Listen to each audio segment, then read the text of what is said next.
Hello and welcome to another episode of I Survived Youth Group in the 90s. I'm your host, Scott, and this is my co-host, Caleb. Caleb looking good today. I like the red flannel. Well, it is a day that ends in Y, so it's a good day to wear red flannel. We're back to talk about the experience growing up as youth group kids in the 90s and how that shaped our adult lives.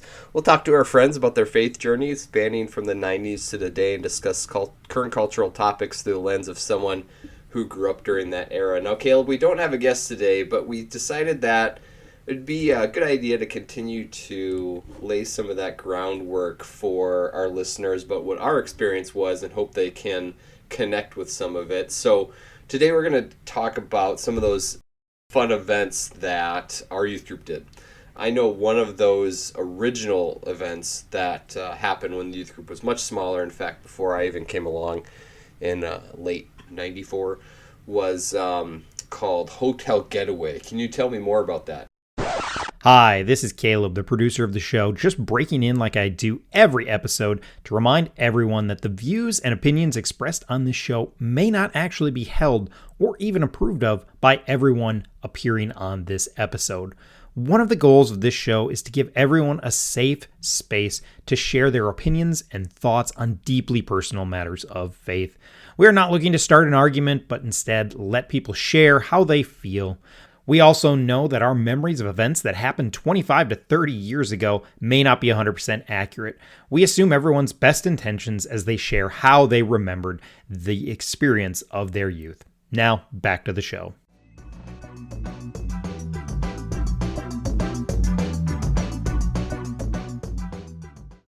I feel like I'm being interrogated. Can you tell me more about that? Right answers only. Oh gosh. So yeah, I mean that is the first youth group memory I have as like a big group. I remember, again, we talked about it before. It was a youth group that was pretty small, and they hired John, our youth pastor, who was the youth pastor for both of our stints there. And that was one of the first big things that I remember us doing is they would go and and Bill talked about this. They were still doing this for a while, but they went and got a bunch of hotel rooms. You'd get away from your parents for a week, and there'd be worship time and there'd be Bible study time. But we did a lot of just hanging out and playing games. I don't even remember what we did as much, but I do remember that being the first one that we really, really did. And I have some memories from those, but that was kind of the first big one that John implemented, I think. A whole week? Weekend. It was just a weekend. Did I say a week?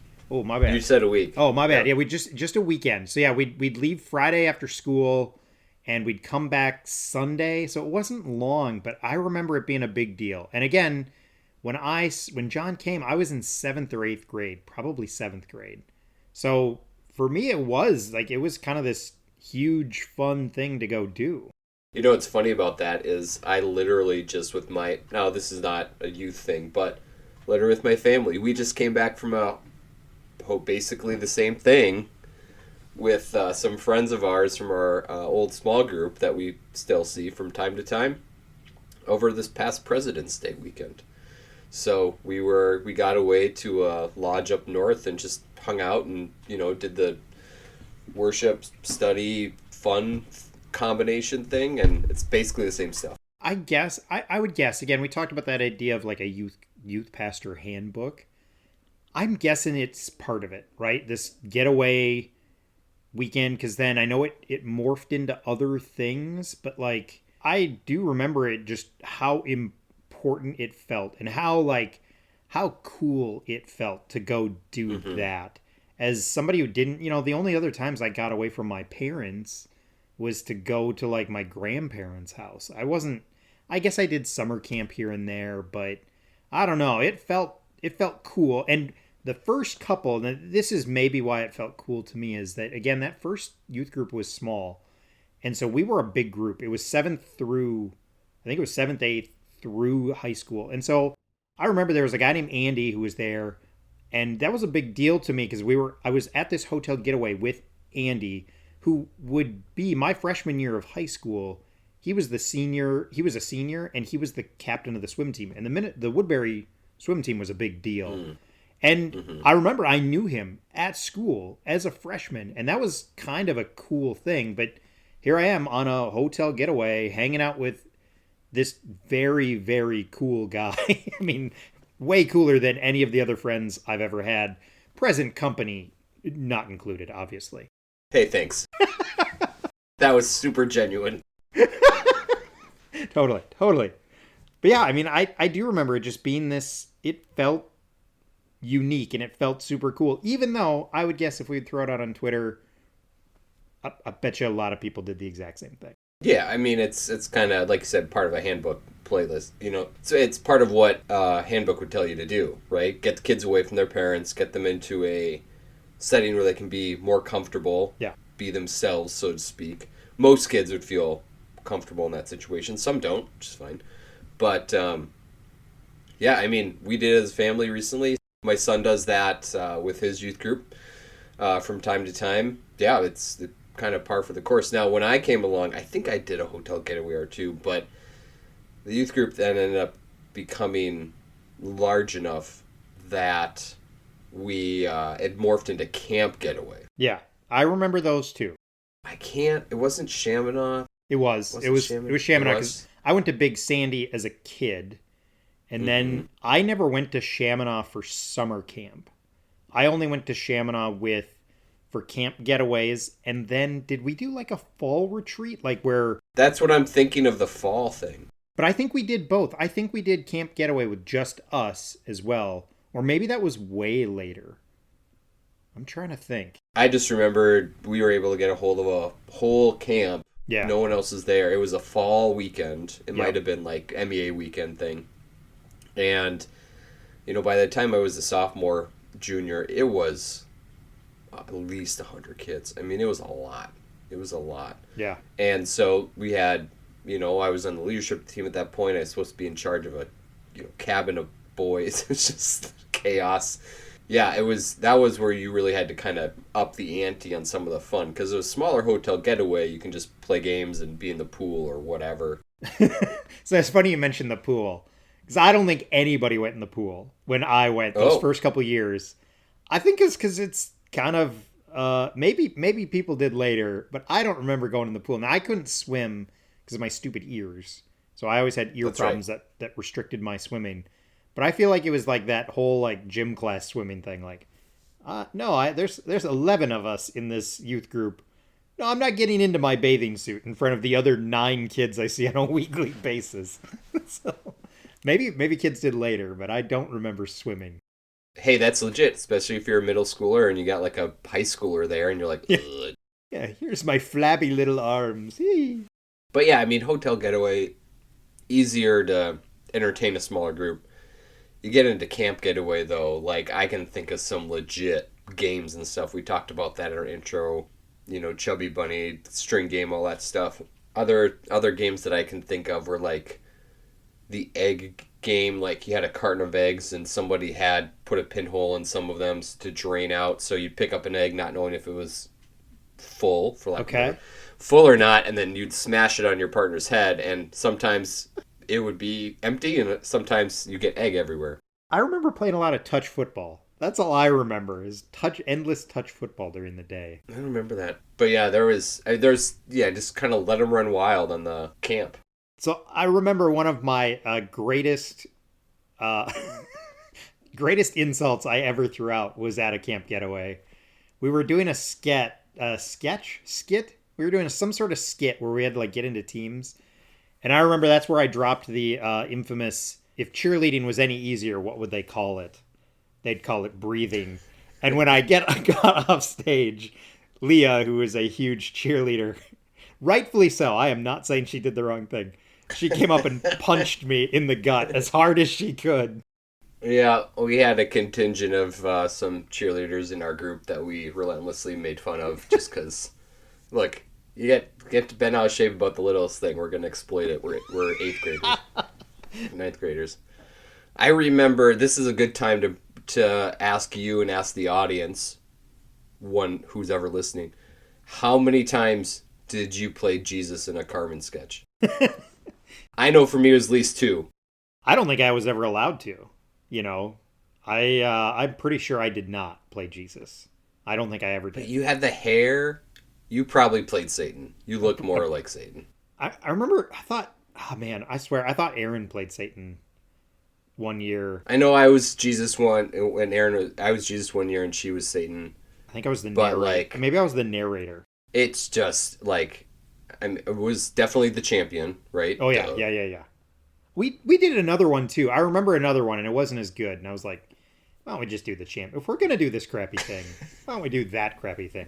So I remember being so consumed by this idea of like being Jesus in the sketch to a large group of kids, some of which I didn't know because they were younger than me, because I think it included the junior high at that point. That the night before I left, I had a CD player in my room, and I put the champion on repeat, and I went to sleep.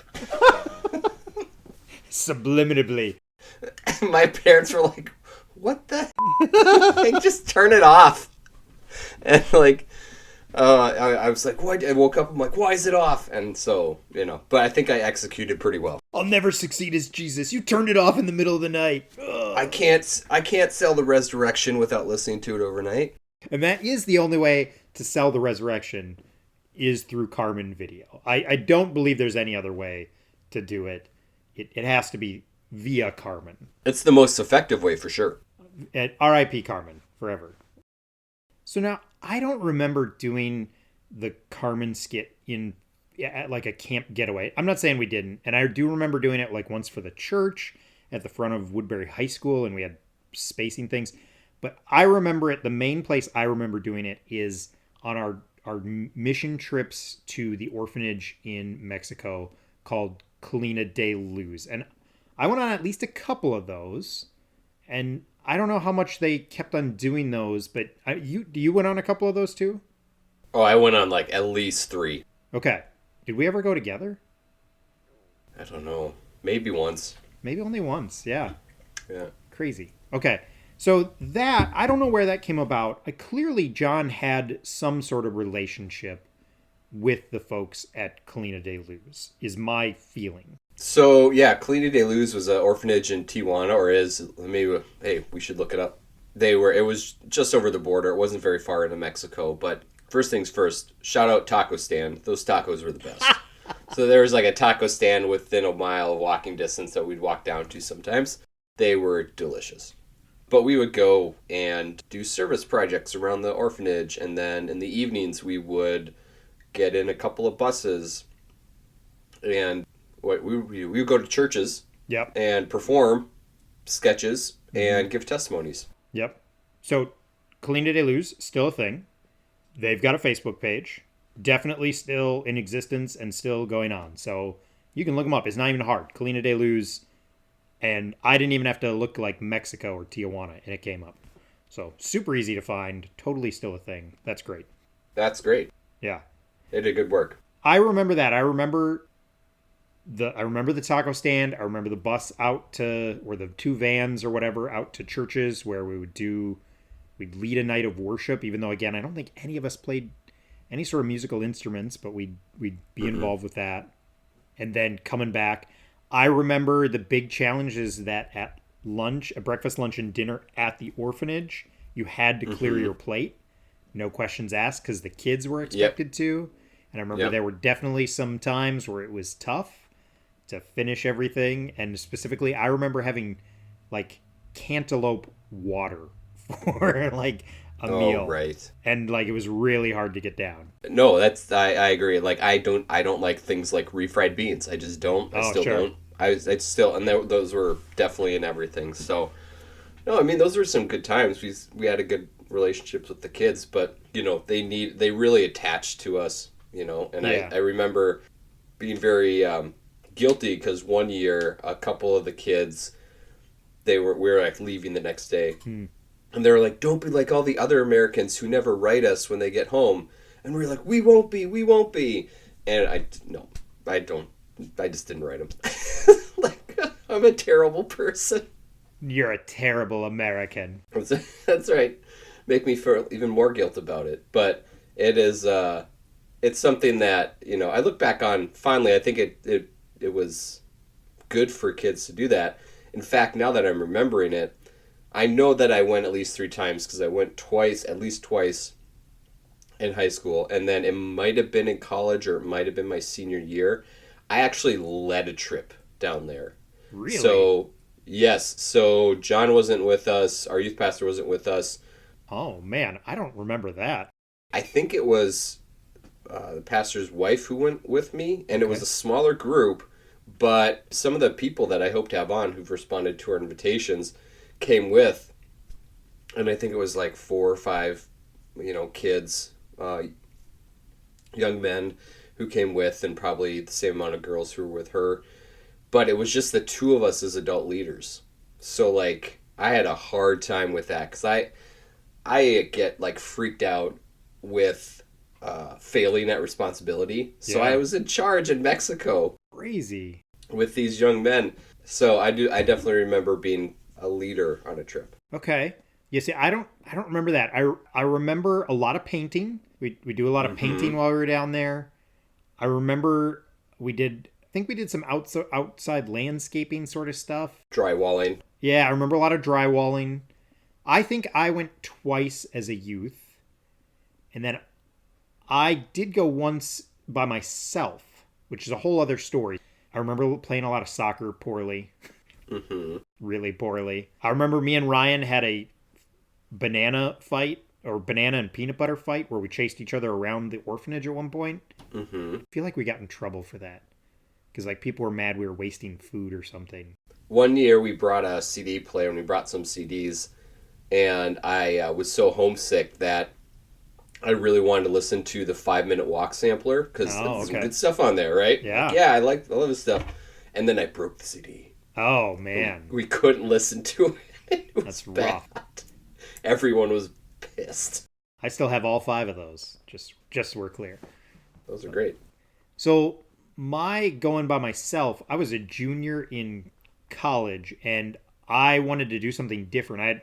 I'd always worked like the summers, and I wanted to do something different without getting into too much of my personal history with Five Oaks and kind of what happened post-college. But like, I really wasn't necessarily invited back to any sort of youth group stuff after in college. Like I very much split and was out on my own. I got pretty involved with... You never look back. This could be me misremembering, but I don't feel like I was really allowed to come back. Like, and if you know my personal history, the that went down. Like, it is what it is. But like, I didn't feel like there was a warm invitation of come on back. There was some animosity towards me in general, which is fine. And I got involved with my church out in where I was going to college, so it worked out fine for that. But I did remember I wanted to do it, and I talked to John about going down there, and he said, yeah, I think that's a great idea. And they were not going to let me come because of that history, because of some of the stuff that went down. And John did stick his neck out for me and said, no, you should let him come. He's a good kid. He'll work hard for you. But it wasn't like I was going to come and jump right in and do something. I think they kind of were like, all right, this kid's going to come. And I was there for at least a month by myself. You were there? Yeah, I was going to say, you were there for a long time. I was. It was because I remember it had multiple phases. Because I went there, and the first week, I think because they weren't really sure of if I should even be there, I literally moved rocks for the first week. That's all I did for 5 days. I filled up a wheelbarrow full of rocks and moved them from one side of the orphanage to the other. And I did that for 8 hours the first 5 days. That's all I did. And I just would go and eat my meals, and then I would do that, and then I'd play soccer with the kids after dinner. And I just said, that's fine. If they want me to do this for the next month, I'll do that. I'll probably look a lot better after a month of doing this. But then while I was down there, somebody, some youth leader got fired and was asked to leave the orphanage. So then they kind of all of a sudden had this need for me. And so all of a sudden I like moved into the teenage boys' dorm. And I couldn't speak Spanish, but I was technically in charge of that dorm for the last 3 weeks. I was the adult in that dorm, and I don't know how much adulting I did because, again, I couldn't understand half of what anybody was saying. But so then I did that, and then they ended up needing me to drive because that was the other big responsibility that person had. You're right. So I remember driving a 15-person conversion van around Tijuana with like... Oh my gosh. probably 20 kids in it, and I would not be able to see. So if I needed to change lanes, I would just ask, "Can I change lanes now?" And somebody would stick their head out the window and go, "Yeah, sure." Just blind go. I don't know. Hope I don't hit anybody. And the last thing sorry, this is getting long. The last thing I did is I went to Mexican summer camp with these kids. And again, I didn't sit in most of the sessions because I couldn't understand anything. I mean, it was all in Spanish. So there was no translation because they weren't doing that. And so I had basically a week to myself at this summer camp where I just brought my Bible and I read and I did other things and I helped out around there. I was like, well, what can I do while I'm here, And so that was kind of my experience with Clina de Luz, because I think I went twice as a kid, maybe even 3 times, and then I went once as just by myself for a month. So yeah, I have some fond memories of that place. So it's really cool that you did that on your own as a college student in your early 20s. Like, why did you stay there for that long by yourself? I honestly cannot remember the exact rationale. I think I was just going for, like, I used to come home and work a lot. Like, I would spend my summers just working as much as I could to earn as much money as I could. And I think I just had this feeling that, like, I've got enough money to get through my senior year, because I think it was in between my junior and senior year. I should go do something different. I should try something different.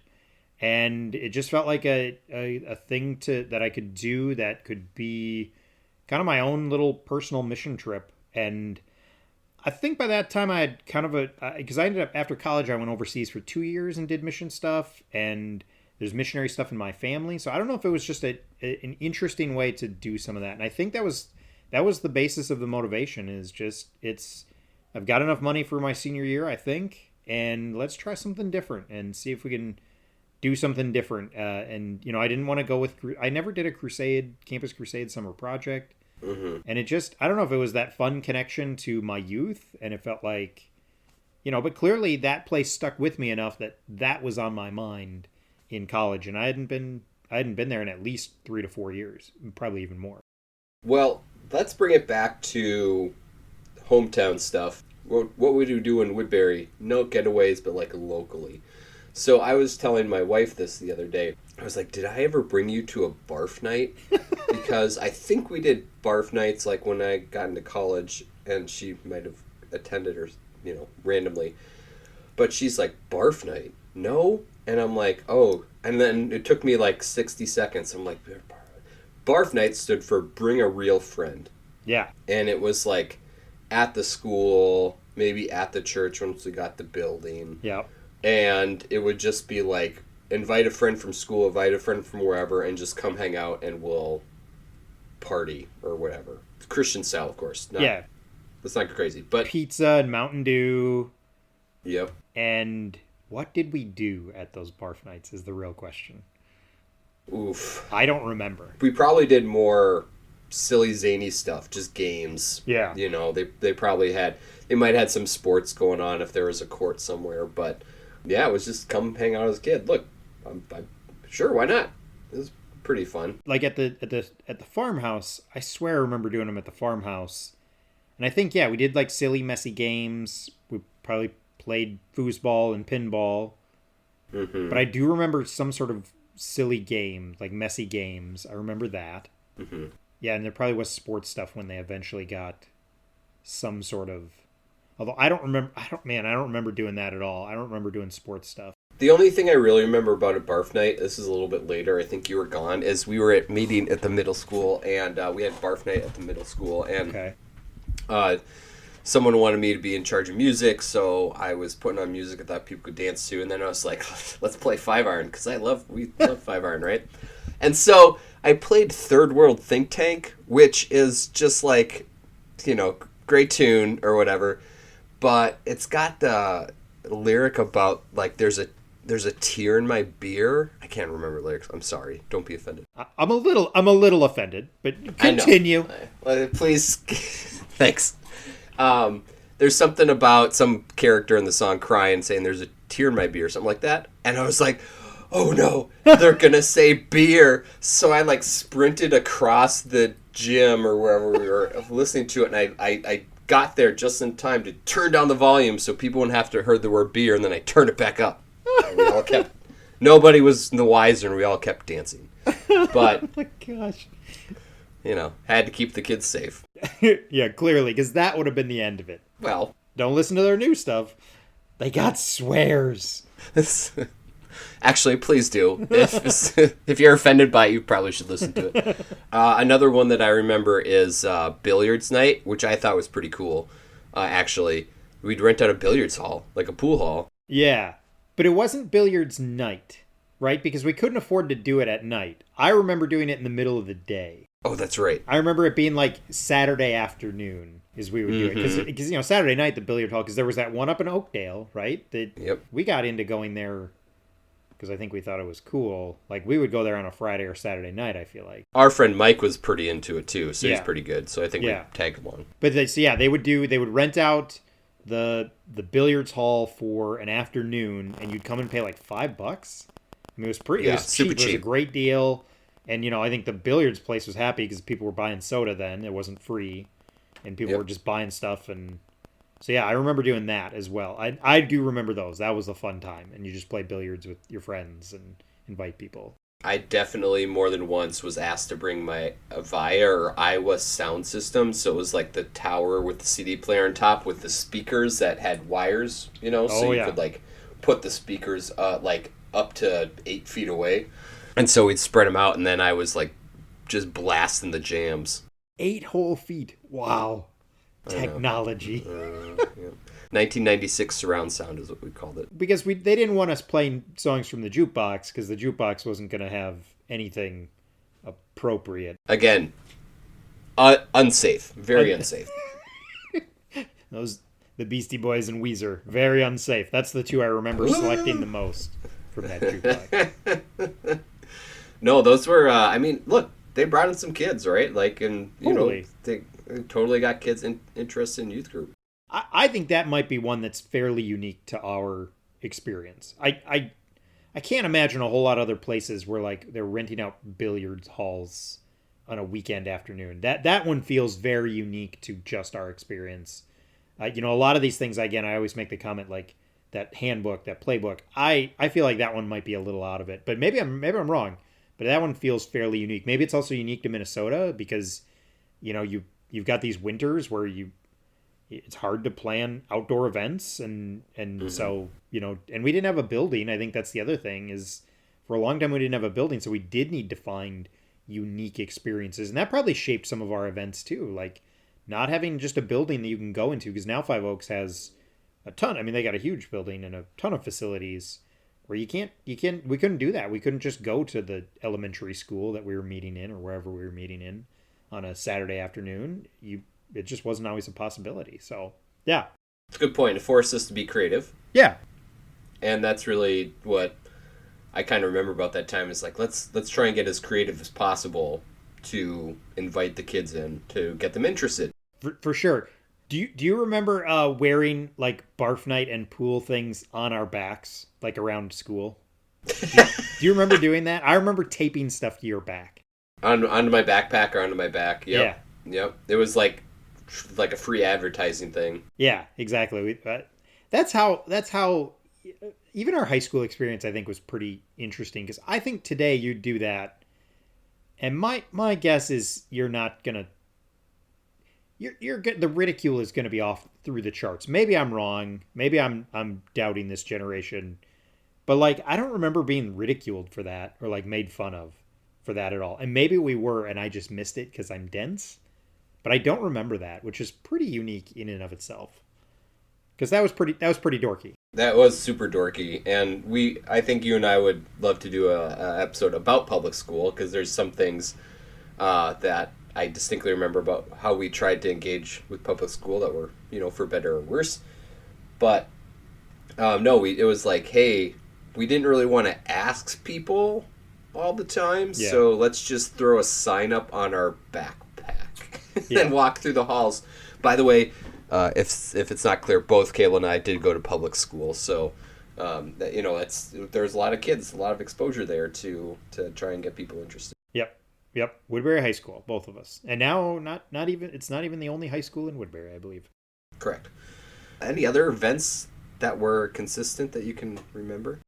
So I can't remember. Those were the two that were like kind of smaller afternoon events. The other things I can think of are all more big trips, right? So we've mentioned a couple of them, but like I do remember the Dawson McAllister, and I think we mentioned that on a previous show, or I don't know, Another show. We're not sure about the order of how these are all coming out, but we talked about going to Dawson McAllister, and I remember the only 2 years I remember going, it was about the end times.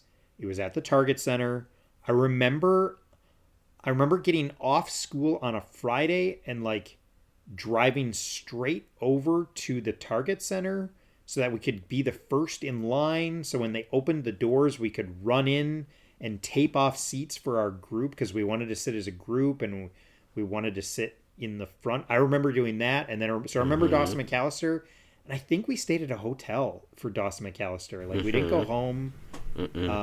So I remember Dawson McAllister being a fun conference thing that we did.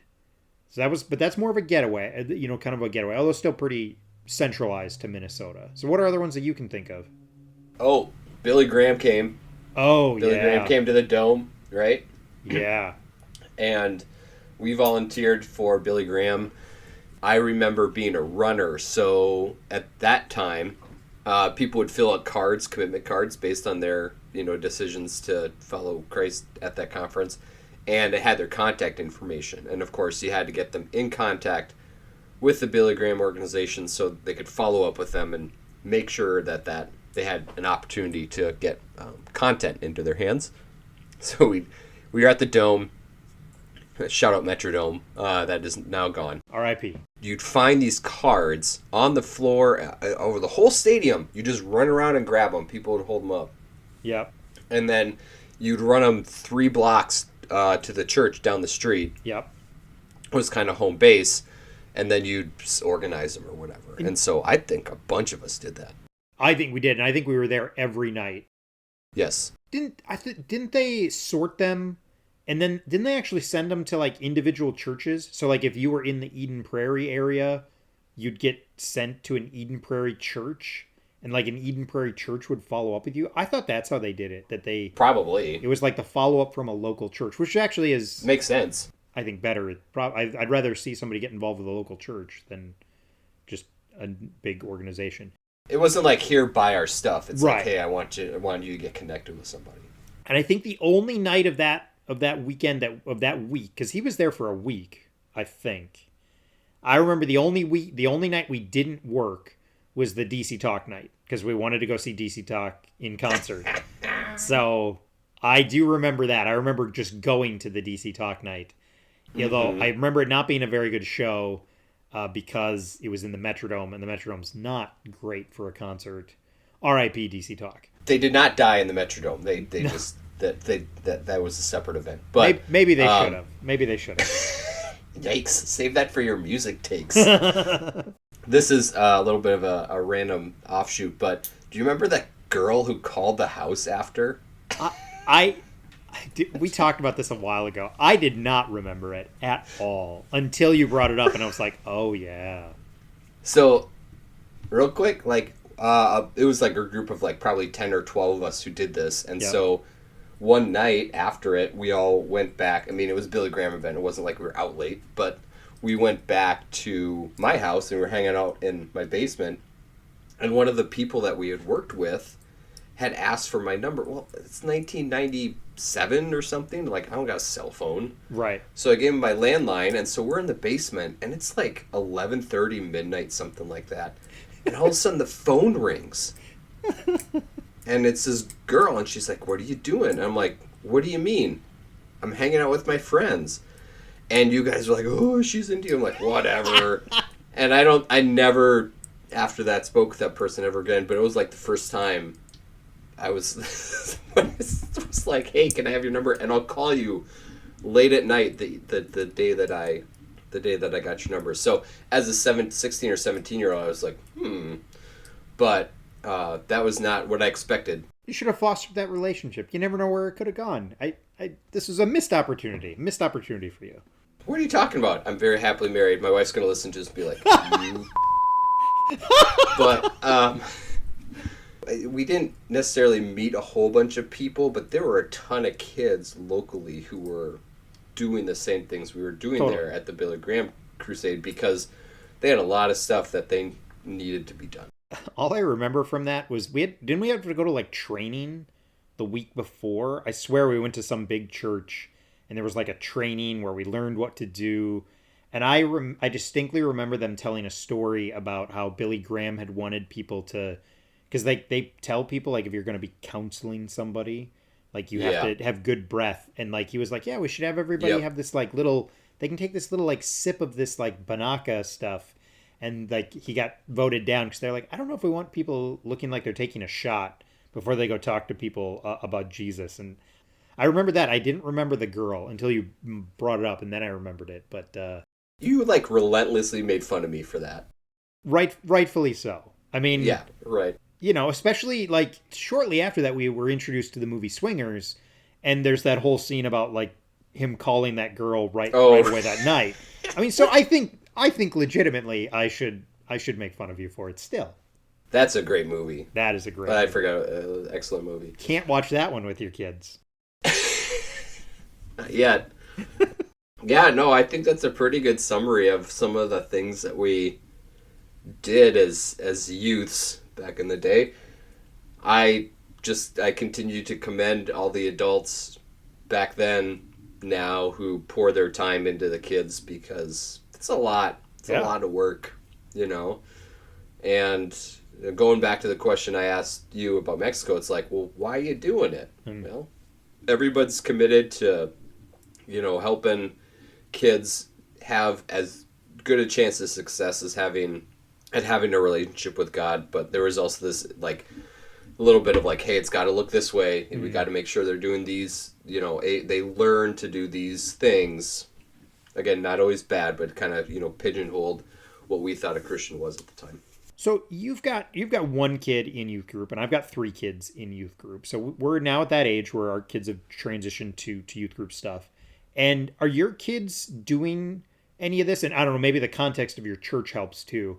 But like, are your kids doing stuff like this now? Are your kid doing stuff like this now? Yeah, I mean, it's pretty similar. You know, my son goes to a youth group that's not close. We choose to take him to a different church that is certainly more of an evangelical church than it's not. But it's also not a mega church. Like, we could go to 3 mega churches within 10 minutes of us. And we tried that a little bit, but he just didn't connect because, maybe it was you that's talking about with this, maybe someone else, but like, there's a lot of youth groups now that have a band. Like, you got a band now. And so you have a service and you have to have like this concert thing. My son, it was too big. Like, there was no connection. It was all entertainment. And it was no connection, at least for him, which at some point I understand you kind of have to switch to the programming aspect, the activity aspect of keeping hundreds of kids entertained for a couple hours. But for him, it just didn't work. So we've been taking him to a youth group that is in the scary city of downtown Minneapolis. Okay. And it's great. It's smaller. There's, you know, kind of late 20s, early 30s adults who are helping out. And they do a lot of similar stuff. One thing that he just did recently was a Where's Waldo at the Mall of America. Okay. They would walk around in groups at the mall, and they would try and find, like, I don't know, 6 different youth leaders. And then the first group to do it got a prize or something. Okay. So it was like a couple hours, kind of stuff. But they do some, you know, excursions, weekend excursions. There was one. There's always one up to Duluth in the summer, I think. So yeah, it's pretty similar. Okay. My kids, we go to, I'll just say it because I don't. We go to a church called Hometown Church, and it does have 3 campuses, but it's by no means a mega church. It used to be affiliated with. It's kind of a part of a network of churches. So I think that's more of what it is in some ways, but it is a church with 3 campuses, although one is really small, and it used to be affiliated with The Rock, and until The Rock pulled it technically. So, and it's a church that has been through some controversy. We weren't there when I went through all of it. We left we've been on a bit of a journey. I think I've talked briefly about this before, but like our kids, my oldest was ninth grade when we landed at this church. And so this was really her first youth group experience. One of the churches we were at was only 3 families, and we were one of them. We were over half the church, my family of 6. So yeah, we weren't quite that, but we were close. So that wasn't a. It was a fun. It was a good transition to youth group stuff for her. But so we go to that, and our church, even though I wouldn't call it a mega church by any means. The youth group is. It's probably 100 kids. I mean, I think that's wow. That's pretty good.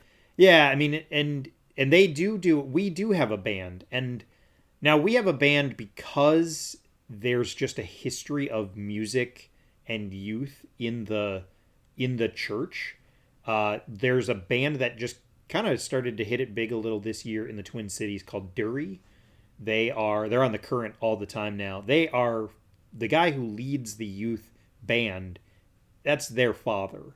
And so like there's this history of music in the church in general, and I think kind of at the Rock. And so there was some of that. So I think that's more of why they do the band. And he gives free lessons to any kid who wants to learn to play an instrument. He gives free lessons, and then he helps you play in the band so that by the time you graduate, if you've stuck with it for 6 years or so, you're probably pretty proficient at an instrument, which I just think is a cool thing. Totally unrelated. But I will say our church doesn't do a lot of the activities. There's no youth pastor. That's one thing that's unique. They have a bunch of there's a bunch of lay pastors who help out, and then there is a pastor who he's technically the guy in charge, but he also does preaching and does other things. So maybe that makes it a unique experience. But there really isn't a lot of these nights. They'll do a week where they do kind of the normal thing, worship band, little sermon, little small group time. And then the next week they'll do like they go to somebody's house and they play games with their small group. So like each of my kids goes to a different location, which makes driving a nightmare. Because at some point I will have 4 kids in youth group.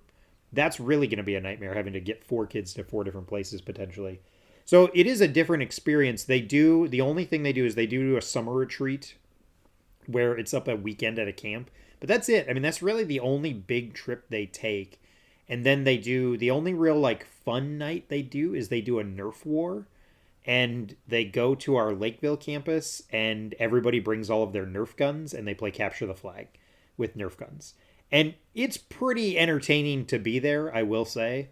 And it feels pretty fun, but that's something that they do. But they do that because there was an individual who was like, he for a while was like just traveling. He was housed. He had come from hometown, but he would like go to different churches in the Twin Cities and lead them on a Nerf war night. Like that was kind of like what he was doing as like a side gig for a while. So anyways, that's the only real like barf night, pool night activity that they do is this like Nerf war thing, and they do those like twice a year. So look, the themes still survive, I think. Yeah, totally. Get the kids out. Let's have some fun. Let's try to attract some kids to stay here, and then give them the message. So yeah.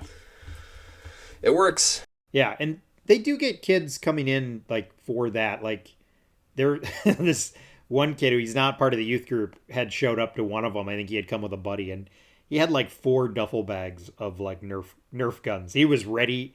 That kid was ready for war. Let me tell you. Actually, I'm kind of jealous. It sounds fun. I was like sitting in a side room because I didn't participate. I'm a pacifist, so I can't participate in the Nerf war, which I did tell to a leader, and he looked at me like all weird. He couldn't tell if I was joking or not. And I was like, I mean, I am a pacifist, but that's not why I'm not participating. I just don't want to. Right. But I was in like a side room, and he's like setting up one of his guns, this kid, and he's like kind of cursing under his breath. Like, I think he's kind of looking around like, oh, I don't want any of the church people to hear me cursing as I fumble with my Nerf gun. I was like, you got to do you, kid. You just go on, whatever you want, man. Right. Well, this has been fun reminiscing. We hope that you all had a chance to reminisce a little bit about your experience. We'd love to hear from you. Yeah. Jump onto our Twitter feed, email us. We want to hear kind of what your funnest youth group events were, whether it was a trip or whether it was just kind of crazy local things that you did. Look, in the 90s, especially before the internet, people had to get super creative. So I'm sure there are some pretty wild stories to hear. Did anybody ever barf at a barf night? Do you know? Maybe after? I don't know. It's I was not just that I'm wondering. aware of. I know I never did. No, I probably would now Yeah, oh, if totally. I went to it. Yeah. Yeah. Mountain Dew and pizza. Mountain Dew alone. I don't drink soda anymore because Yeah.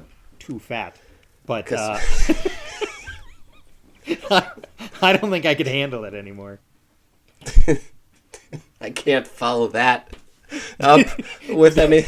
Like that blunt answer. Why don't you drink soda? Too fat. Just say it's bad for you. Oh, it's bad Yeah. for me. There you go. Oh. There you go. Oh, you're good at this. That's a You're good right, it PR. Whew. No, I don't think there's anything that I enjoyed more than just stuffing myself full of terrible stuff. Oh yeah. When I was in high school, so I'm sure they still lean into that too. Yeah. You may at one point have bought a 64-ounce Dr. Pepper while driving me home from college at one point. Maybe it's entirely possible. I crushed Dr. Pepper, and it was so good. So, anyway, we appreciate you listening, and we'll be back next time with either a guest or a topic. We'll see. We don't know. We appreciate it. See ya.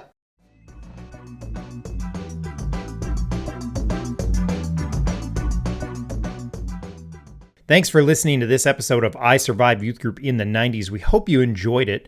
Let us know what you thought about this show or any of our other shows. If you want to follow the show on Twitter, our handle is @SurvivedYG. You can also email us at isurvivedyouthgroup@gmail.com. If you're interested in being on the show, drop us a line. We would love to have you. Please subscribe and share the podcast. If you're so inclined, leave a rating or a review. If you enjoy this show, you might also enjoy the other podcast I do. It's a music podcast called the Album Anniversary Podcast. Over the last couple of years, I've researched and documented the release dates of thousands of albums, and throughout the week, I post about them on social media. I've had a couple different formats on the show, but it's just a chance to talk about some of the music I've documented on my calendar. Once again, that is the Album Anniversary Podcast. The music at the beginning and end of this show is the instrumental version of the song Positive Charge by the artist Dread Pirate Roberts. Thanks again, and we will talk to you soon.